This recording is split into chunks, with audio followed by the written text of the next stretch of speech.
Hi hello നമസ്കാരം. Queen വാസ്തയ്യ ബ്ലോഗിലേക്ക് എല്ലാവർക്കും സ്വാഗതം. കുറേ നാളായി ഞാനൊരു വീഡിയോ ചെയ്തിട്ട് ഇന്ന് നിങ്ങളുടെ മുന്നിൽ ഒരു വിഷയമായി കടന്നു വരാമെന്ന് ഞാൻ ആഗ്രഹിച്ചു. അതുകൊണ്ട് ഞാൻ ഇന്നൊരു വിഷയം എടുത്തിട്ട് നിങ്ങളുടെ മുന്നിൽ സംസാരിക്കാൻ വന്നതാണ്. അത് മറ്റൊന്നുമല്ല, നമ്മുടെ രേണുസുന മാറ്റർ തന്നെയാണ്. ഈയിടെയായിട്ട് രേണുസുനയെ കുറിച്ചിട്ട്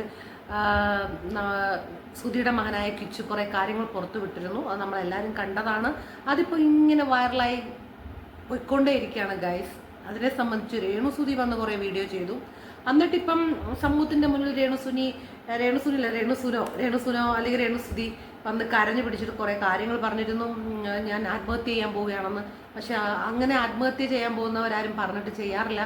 അങ്ങനെ ജനങ്ങളുടെ മുന്നിൽ ഒരു സിമ്പതി വർക്കൗട്ട് എടുത്ത് വൈറലാവാൻ നോക്കിയതാണ് രേണുസുതി. പക്ഷെ അവിടെ എന്തൊക്കെയോ അങ്ങ് ചീറ്റിപ്പോയി.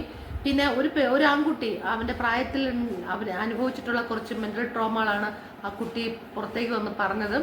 അപ്പം സത്യം പറഞ്ഞാൽ രേണുസുതിയുടെ കപട വേഷങ്ങൾ കിച്ചു പുറത്തേക്ക് വലിച്ചെറിഞ്ഞ് പൊളിച്ചു തകർത്തു ഗൈസ്. അതാണ് എനിക്ക് പറയാനുള്ളത്. ഇപ്പോഴും അവർ പറയുന്നത് ഇപ്പോഴും ജനങ്ങളുടെ മുന്നിൽ വന്നിട്ടുള്ള അഭിനയങ്ങളാണ്. കിച്ചു എൻ്റെ മകനാണ്, അവൻ എൻ്റെ മകനാണെന്നൊക്കെയാണ് പറഞ്ഞുകൊണ്ടിരിക്കുന്നത്. പക്ഷെ എനിക്ക് അങ്ങനെ പറയുന്ന ആ സ്ത്രീയോട് എനിക്ക് ചോദിക്കാനുള്ളത്, നിങ്ങൾ അങ്ങനെ ആ കുട്ടിയെ അങ്ങനെ മകനായിട്ട് നിങ്ങൾ കരുതിയിട്ടുണ്ടെങ്കിൽ ആ കുട്ടിക്ക് നിങ്ങൾ അയച്ചു കൊടുത്ത ചില ചില്ലറ കാശുകളുണ്ടല്ലോ, കുറേ പൈസകൾ എന്തൊക്കെയോ ആ കുട്ടിയുടെ ആവശ്യത്തിന് നിങ്ങൾ അയച്ചു കൊടുത്തിട്ടുള്ള ആ ക്യാഷ്, അത് നിങ്ങൾ മറ്റൊരു വ്യക്തിയെ കൊണ്ട് നിങ്ങൾ അയച്ചു കൊടുപ്പിച്ച് എത്ര രൂപയെന്നുള്ള എമൗണ്ട് ഹൈഡ് ചെയ്തിട്ട് അതാ 200, 300, 400, 1000 രൂപയൊക്കെ ആയിരിക്കാം, അതൊക്കെ ഇങ്ങനെ ഹൈഡ് ചെയ്തിട്ട് മറ്റൊരു വ്യക്തിയെ കൊണ്ട് ആ കുട്ടിയെ പറയിപ്പിക്കില്ലായിരുന്നു. അത് നിങ്ങളുടെ സ്വന്തം മകനല്ലാത്തതുകൊണ്ടാണ് നിങ്ങൾ അത്തരം പ്രവർത്തികൾ ചെയ്തത്. മക്കൾ ചെയ്ത അമ്മമാർ ക്ഷമിക്കണമെന്ന് പറയും. പല പേരൻസും മക്കൾ ചെയ്യുന്ന പല കുറ്റങ്ങളും ക്ഷമിച്ചു പോകാറുണ്ട്. നിങ്ങൾ ആ കുട്ടിയുടെ ഒരു അമ്മയായിരുന്നുവെങ്കിൽ ആ കുട്ടി പെട്ടെന്ന് അങ്ങനെ ഒരു കാര്യം ആ കുട്ടിക്ക് പറയാൻ തോന്നിയ കാര്യങ്ങൾ നിങ്ങൾക്ക് ക്ഷമിച്ച് അവനോടൊരു കാര്യങ്ങൾ പറഞ്ഞ് നിങ്ങൾക്ക് ആ കുട്ടിയായിട്ട് മുന്നോട്ട് പോകാമായിരുന്നു. പക്ഷെ നിങ്ങൾ നേരെ തിരിച്ച് ഒരമ്മയും കാണിക്കാത്ത തരത്തിലുള്ള മോശമായ രീതികളാണ് നിങ്ങൾ ആ കുട്ടിയെ എടുത്ത് സമൂഹത്തിന്റെ മുന്നിൽ വീഡിയോ ചെയ്തും പറഞ്ഞു ഒക്കെ നിങ്ങൾ ചെയ്തത്. നിങ്ങൾ ചെയ്താൽ അത് പ്രശ്നമാകുമെന്ന് കരുതി നിങ്ങൾ സുഹൃത്തുക്കളെ കൊണ്ട് നിങ്ങൾ ആ കുട്ടിക്ക് അയച്ചു കൊടുത്തിട്ടുള്ള കുറച്ച് പൈസയുടെ കണക്കുകൾ പുറത്തുവിട്ട് ആ കുട്ടിയെ ആക്ഷേപിച്ചു. ഇതൊരമ്മയും ചെയ്യുന്ന രീതികളല്ല, അത് നിങ്ങൾ മനസ്സിലാക്കുക. അപ്പൊ ഇനിയെങ്കിലും ഈ അമ്മയാണ് എൻ്റെ മകനാണെന്ന് പറയുന്ന ആ ഒരു രീതി, ആ ഒരു നാടകം നിങ്ങൾ ഒഴിവാക്കുക. കാരണം നിങ്ങളൊരു യഥാർത്ഥ അമ്മയല്ല. നിങ്ങൾ ആ 2 കുട്ടികൾക്ക്, അതായത് ഋതപ്പനും കിച്ചുനും നിങ്ങളൊരു അമ്മയല്ല.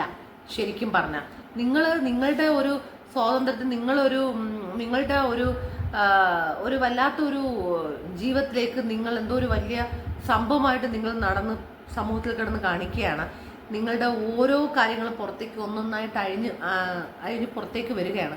അതിൻ്റെ ടെൻഷനാണ് നിങ്ങൾ ഇങ്ങനെയൊക്കെ കാണിക്കുന്നതെന്ന് ഞങ്ങൾക്ക് മനസ്സിലായി. പിന്നെ നിങ്ങൾ എപ്പോഴും വന്ന് വിമർശിക്കാറുണ്ട്, നെഗറ്റീവുകൾ ഞാനിപ്പം നെഗറ്റീവുകൾ ഇങ്ങനെ ഇരുന്ന് പറഞ്ഞുകൊണ്ടിരിക്കും, ഞാൻ അമേരിക്കയ്ക്ക് പോകുന്നു, ഞാൻ ദുബായിക്ക് പോകുന്നു എന്നൊക്കെ പറഞ്ഞ് കുറേ കണക്കുകൾ നിങ്ങൾ ഇട്ടു.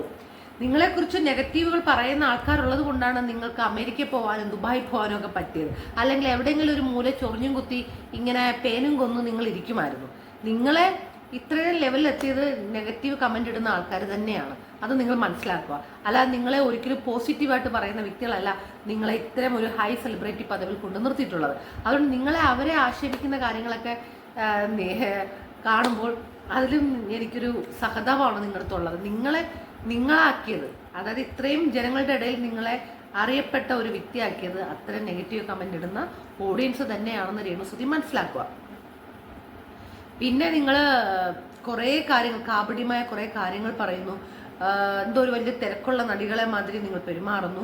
ഈ ലോകത്ത് നിങ്ങൾ മാത്രമല്ല ആർട്ടിസ്റ്റായിട്ടുള്ളത്, ഞങ്ങളൊക്കെ ആർട്ടിസ്റ്റുകളാണ്. അപ്പോൾ ചോദിക്കും നിങ്ങളെ ആരും അറിയുന്നില്ലല്ലോ എന്നാണ്. നിങ്ങളെ രീതിയിൽ ഞങ്ങൾ പോകാൻ ചെന്നാൽ ഞങ്ങളെ അറിയും. പക്ഷെ ഞങ്ങൾ അത്തരം കാര്യങ്ങളിലേക്ക് ഫോക്കസ് ചെയ്യാറില്ല. പിന്നെ ലോകത്ത് നിങ്ങളൊരു കാര്യം മനസ്സിലാക്കുക, ലോകത്ത് നിങ്ങൾ മാത്രമല്ല വിധവ. എൻ്റെ കുടുംബത്തിൽ 19 വയസ്സുള്ള പെൺകുട്ടികളടക്കം വിധവയായിട്ടുണ്ട്.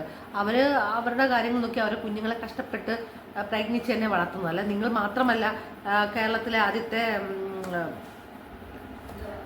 വിധവ എന്നുള്ള രീതിയിൽ നിങ്ങൾ വിചാരിക്കരുത്. വിധവകൾ ഒത്തിരി ഉണ്ട്.